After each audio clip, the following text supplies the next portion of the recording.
अस्सलाम वालेकुम नाजरीन। आप देख रहे हैं नाइन ब्रदर टीवी इंटरनेशनल और मैं हूं नसीर जर्मनी के स्टूडियो से।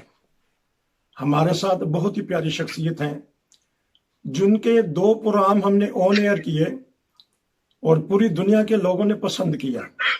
उनके मैसेज भी आए, लोगों के ईमान ताज़ा हो गए, उनको रबुआ की वो यादें याद आ गई जो आज से 50-60 साल पहले रबुआ की यादें थीं।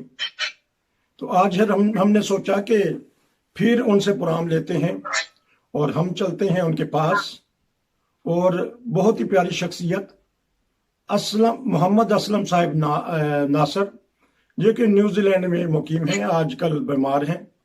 हम सारे दुआ भी करते हैं कि अल्लाह ताला उनको जल्द शफा याबी अता फरमाए और वो फिर आके हमें ईमान फरोज वाक़यात बताएं। और आज हम उनसे पता करेंगे चंद पुरानी यादें। जी अस्सलाम वालेकुम।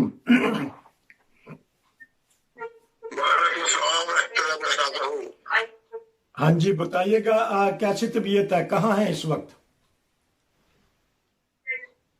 मैं न्यूजीलैंड में हूँ जी। आज यहाँ सुबह का वेडनेसडे है और सुबह के तकरीबन 9 बजने वाले हैं, ये बज गए। जी तो तबीयत ठीक है वैसे तो। एक सर्जरी हुई थी तो उसमें से अभी ब्लीडिंग हो रही है जी। और वो घर जाता हूँ तो शुरू हो जाती है। यहाँ रहा हूँ हॉस्पिटल में तो ठीक रहती है। अच्छा, इस वक्त आप हॉस्पिटल में दाखिल हैं? हाँ जी। और कोई आपको कोई दिक्कत तो नहीं है इंटरव्यू देने में या बोलने में, वो ना कि हम इधर से वाकयात पूछें तो कोई नुकसान हो जाए? नहीं, वो सर्जरी पेट में हुई थी जी। और बोलना मुंह से है। अच्छा, ठीक है। बहरहाल ताकत तो लगती है। तो ये कि भी जिस तरह आपने बताया कि इस वक्त देखें कि दुनिया में किस तरह चक्कर खा रहा है सूरज या जमीन घूम रही है, कि हमारे यहाँ 11 बज रहे हैं, आपके वहाँ 9 बज रहे हैं।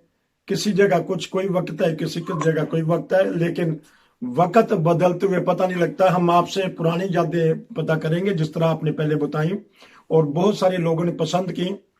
तो आपके वालिद साहब की शादी का वाकया, फिर आपकी स्टडी का डॉक्टर अब्दुल सलाम साहब के साथ। तो ये पता करना चाहता हूँ कि आप अभी स्टडी कर रहे थे कि आपकी शादी हो गई है? ये अब आपने बोलना है तो हमने सुनना है। जी। नहीं, मैं क्या कहना चाहिए, पढ़ाई के बाद एमएससी के बाद वेस्ट अफ्रीका घाना चला गया था। ठीक। जमात की तरफ से। ठीक। और वहाँ एक अपने एमडीए सेकेंडरी स्कूल में टीचर था।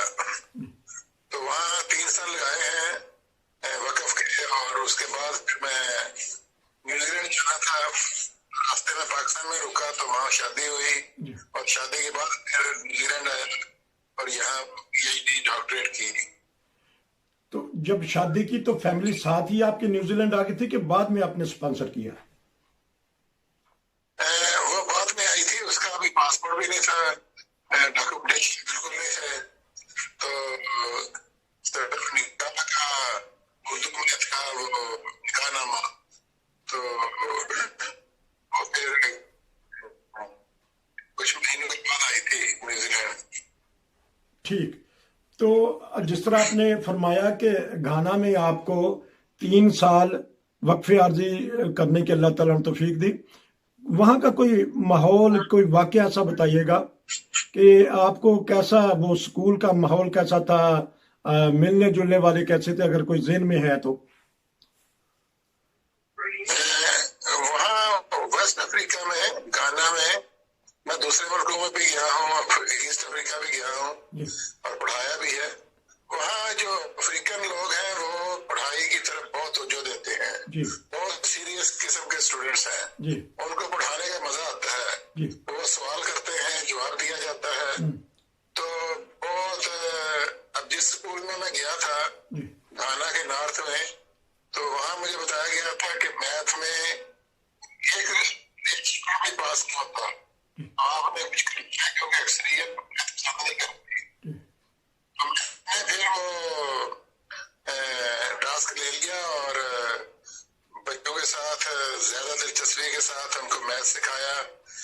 तो मेरे होते हुए जो उन्होंने मैट्रिक कह लें या ईयर 10 या ओ लेवल का इम्तिहान दिया, तो हमारे सारे स्टूडेंट मैथ में और इंग्लिश में पास थे माशाल्लाह। तो बहुत अच्छा रिजल्ट था।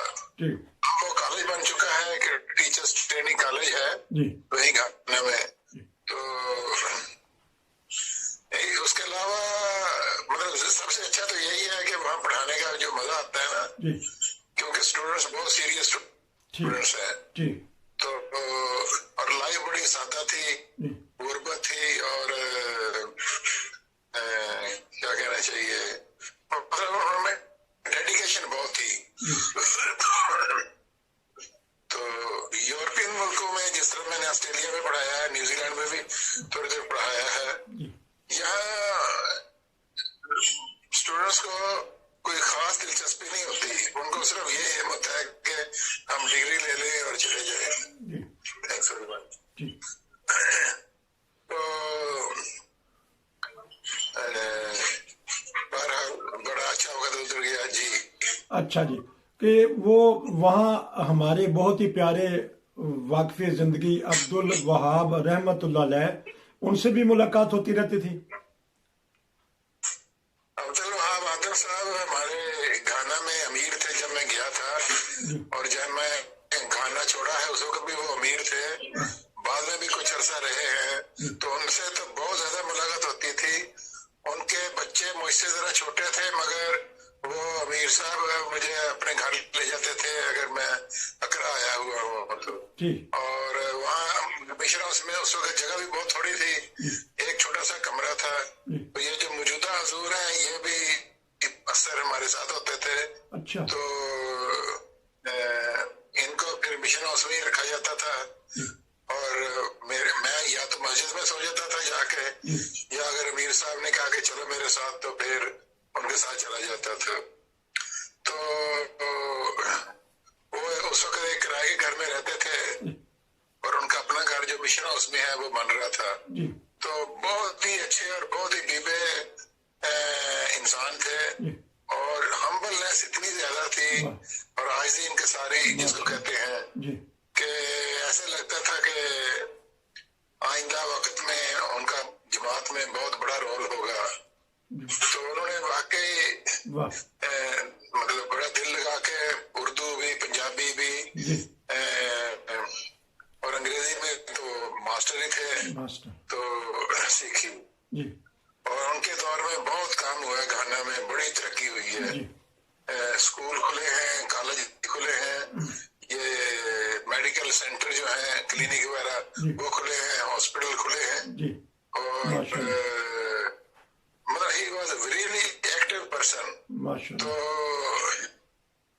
उसके अलावा उनसे मुलाकात मैं अमेरिका था 96 से लेकर 99 तक। जी तो वहाँ एक दफा वो आए थे जमात की तरफ से, गाना की जमात के नुमाइंदे बन के। जी तो वहाँ भी मुलाकात हुई थी, और हमारी सीटिंग हुई थी एक छोटी सी। जी फिर उसके बाद मैं 2012 में मेरे पास वक्त था, मेरी वाइफ ऑस्ट्रेलिया गई हुई थी, जी मैं उस वक्त तंजानिया में था। जी तो मैंने कहा चलो घाना की सैर कर आते हैं। ठीक तो मैं तकरीबन 2.5 हफ्ते के लिए 17 दिन के लिए घाना चला गया था। जी तो जो ही मैं मिशन हाउस पहुंचा हूँ अकरा में, तो मीर साहब मीटिंग में थे, मजलिस आमला की मीटिंग हो रही थी। जी उन्होंने मुझे अपने साथ बिठा लिया, और वो ताजा कोकोनट फ्रिज में से निकाल के दिया कि ये पिए। वाह फिर उसके बाद वहाँ खाना था, खाना वगैरह खाया, तो कहते चले हमारे साथ एक वलीमे पे जाना है। जी तो वो सारा दिन उनके साथ ही गुजरा था। उन्होंने इंतहाई ज्यादा कह लें कि खिदमत की थी, या मेहमान नवाजी की थी। वाह और जी अच्छा जी ठीक। हाँ, आज आज का प्रोग्राम हम उन्हीं पे करते हैं, तो और किस तरह उनके साथ सफर करने का भी मौका मिला? अमीर साहब के साथ। हाँ जी हाँ ये है, हम कैपिटल से जब नॉर्थ में कहीं जाते थे, जी مثلا कुमासी है शहर, फिर उससे आगे भी है टचीवान है, और दूसरी तरफ सलाका है जहाँ मौजूदा हजूर हेडमास्टर थे। जी तो एक दफा हम सारे टीचर भी थे, डॉक्टर भी थे, चंद एक जी डॉक्टर भी थे, हाँ। तो वहाँ सलाका गए थे, तो अमीर साहब भी साथ थे। तो कुछ सफर बसों पे किया, फिर आगे फेरी में किया, फिर फेरी दरिया क्रॉस करके फिर दोबारा कार या जो बस है उससे किया था। तो वो भी हमारे साथ थे उस वक्त। जमात के पास ऐसी कार नहीं थी अच्छी जो सलाका तक जा सके, जी तो हमने बसों पे सफर किया था। उसके अलावा मैं जब उनके घर जाता था, मुझे ले जाते थे, तो कार में साथ बिठा लेते थे और गपशप भी होती थी, और जो हमारे मसाइल थे स्कूलों के वो भी डिस्कस होते थे। तो के साथ सफर करने का मौका मिला। मेरे साथ तो बहुत फ्री थे, बहुत ज्यादा फ्री और फ्रैंक थे। जब घर लेके जाते थे तो मेरा बहुत ख्याल रखते थे, अपनी बीवी से भी कहते थे, तो उनके बीवी भी बच्चे भी आ जाते थे, और हम मतलब मिल के कुकिंग करनी, मिल के कुकिंग करनी, ये सारा कुछ होता था जी। तो आपसे उर्दू बोलते या पंजाबी बोलते थे, या आप इंग्लिश में गुजारा करते उनसे? वो हमारे साथ उर्दू बोलते थे, और अगर कोई तीसरा आदमी सिर्फ अंग्रेजी समझता है तो फिर अंग्रेजी बोलते थे, और अगर हम 3-4 पंजाबी हैं तो पंजाबी भी बोलते थे।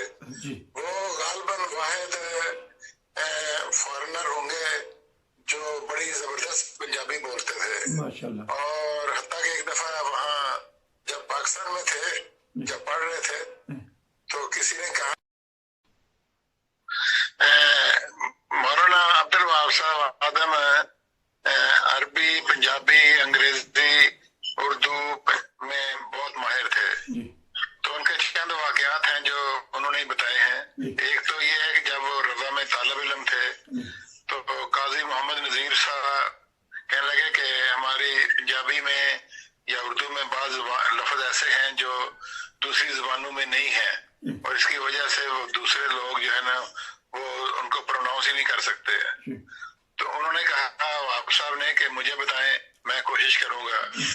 तो उन्होंने कहा कि आप पंजाबी में बोलें फुफ्फड़, ये फूफी को कहते हैं। तो उन्होंने वो लफ्ज बोल दिया और बड़ी सफाई से बोला, तो काजी साहब काफी हैरान हुए। इसी तरह बाज और अल्फाज भी उन्होंने कहा, तो वो रे बोलने में भी और फे और जो दूसरे अरबी में उर्दू में जो अल्फाज है एक्स्ट्रा जो दूसरी जुबानों में नहीं है वो बोल लेते थे माशाल्लाह। इसी तरह वहाँ उनका वाकया है कि फैसलाबाद रेलवे स्टेशन पे उस वक्त उसको लाइलपुर कहते थे, वो तो ये सफर कर रहे थे, तो वहां पे 2 लड़के आए और उन्होंने जब देखा इनको रेलवे स्टेशन प्लेटफॉर्म पे, तो बड़े हैरान हुए कि इसका रंग काला क्यों है। तो वो आपस में बातें करने लगे पंजाबी में कि लगता है कि कोयला मलिया हुए। तो वो आप सब सुन रहे थे, पहले तो कुछ अर्सा खामोश रहे, तो उनमें से एक लड़का कहता है मैं जाके हाथ लगा के देखता हूँ कि रंग मलिया हुए या नेचुरल है। तो हाफ साहब को चूंकि समझ आ गई थी, तो बच्चा जब करीब आया तो पंजाबी में जो रंग पक्का हुए घबराने वाली गल कोई नहीं, मैं गैर मुल्क तो आया तो इस करके साडा रंग इस किस्म का हुए, तो मैं भी तुहाडे वगर ही हाँ, खून मेरा तुहाडे नाल दा ही है। तो उसके साथ पंजाबी में बातें की थी।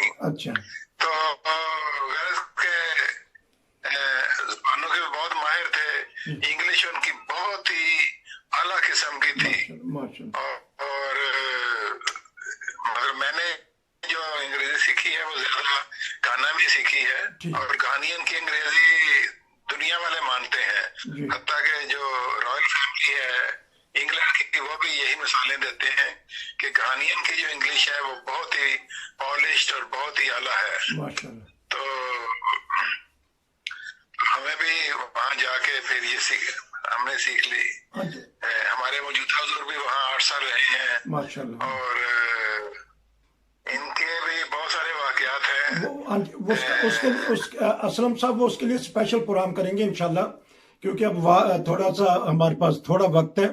تو جو دوسرے واقعات ہیں یہ مجھے بتا دیے گا کہ یہ تو ماشاءاللہ صاف ستھرا لباس پہنتے تھے لیکن سادہ تھے اور بڑا ہر کسی سے گھل مل جاتے تھے، کیونکہ یہاں جرمنی میں بھی آئے، ہماری جماعت میں بھی آئے ہیں، ہمیں بھی اعزاز حاصل ہوا ہے ان سے ملنے ملانے کا. تو ان کی سادگی کے بارے میں بتائیے گا.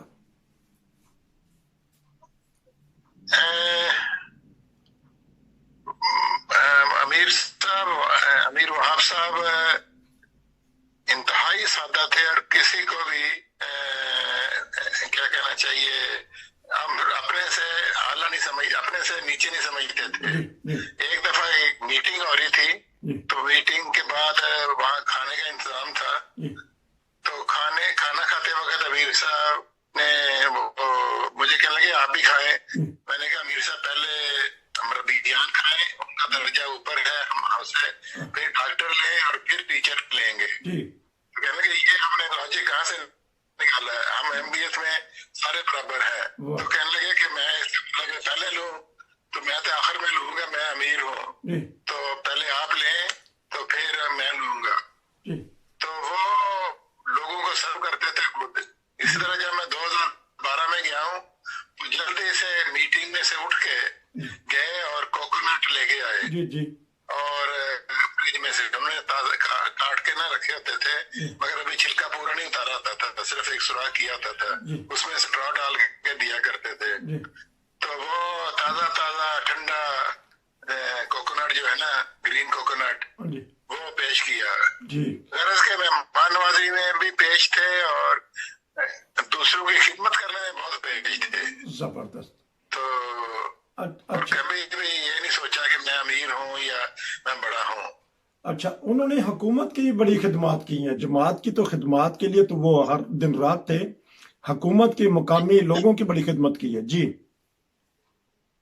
وہ اصل میں جب ان کی تقریریں بہت زبردست ہوتی تھیں تو ان کے دورے امارت میں جماعت نے بہت ترقی کی ہے، مالی لحاظ سے بھی اور نمبر کے حساب سے بھی بڑی تیزی سے بڑھ رہا ہے. تو اس وقت پھر جو سیاستدان تھے ان کی نظر بھی ہماری جماعت پہ پڑی کہ یہ اب جماعت بڑی ہو رہی ہے، ان سے ووٹ مانگنے چاہیے اور بہت ڈسپلن ہے اور بڑی خدمت کر رہے ہیں. تو جب حکومت نے رابطہ کیا تو خلیفۃ المسیح ثالث جب دوبارہ آئے تھے 1980 میں گھانا، تو اس وقت پھر چونکہ وہ حکومت کے مہمان تھے اور حضور جو تھے، اس لیے حکومت سے بڑا قریبی تعلق پیدا ہو گیا. اور اس کے بعد حضور کے دورے کے بعد تو وہاں جو بھی صدر آتا ہے وہ ہمارے جلسوں میں بھی آتے ہیں اور ہمارے دوسرے پروگراموں میں بھی شامل ہوتے ہیں. اس کے علاوہ ان کو جو ہو سکتا ہے. پھر وہاں حکومت نے ایک تنظیم بنائی تھی کہ انٹرفیتھ کمیٹی بنائی تھی اور ان کے سپرد یہ ڈیوٹی دی تھی کہ یہ دوسرے مذاہب کو بھی اکٹھا کریں. اصل میں انہوں نے پوپ کو چیلنج کیا تھا کہ آئیں ہمارے ساتھ بیٹھے، ہم آپ کی خدمت بھی کریں گے اور یہ مذہبی جو مسائل ہیں یہ بھی ڈسکس کریں گے. تو پوپ نے ان کو جواب نہیں دیا تھا کہ یہ پتہ نہیں کون ہے اور مسلمان بھی تھے. تو بہرحال وہ حکومت کو جو یہ ساری چیزوں کا علم ہوا تو وہ ہم سے مشورے کرتے تھے. پھر یہ کمیٹی بنائی تو اس کمیٹی کے یہ ہیڈ بھی رہے ہیں کچھ عرصہ. تو وہ پھر حتیٰ کہ یہاں تک ہوتا تھا کہ میں جب 2012 میں گیا ہوں تو ایک فون آیا تو وہ مجھے کہنے لگے پتہ کس کا فون تھا. میں نے کہا نہیں. کہتے سمجھ نہیں آئی کوئی. میں نے کہا نہیں. تو وہ اصل میں ایک میٹنگ کے لیے ٹائم سیٹ کرنے کی کوشش کر رہے تھے جو ان کو بھی میچ کر جائے اور ان کو بھی. کہنے لگے یہ ہمارے ملک کا صدر تھا، پریزیڈنٹ آف گھانا. تو he want to call the meeting of this interfaith and he want to attend also and he want me to set the time but with his synchronizing with his timetable. تو وہ بتا رہا تھا کہ میں یہ دن فارغ ہوں، اس وقت ہے میٹنگ رکھ لو. تو پھر میں نے اپنا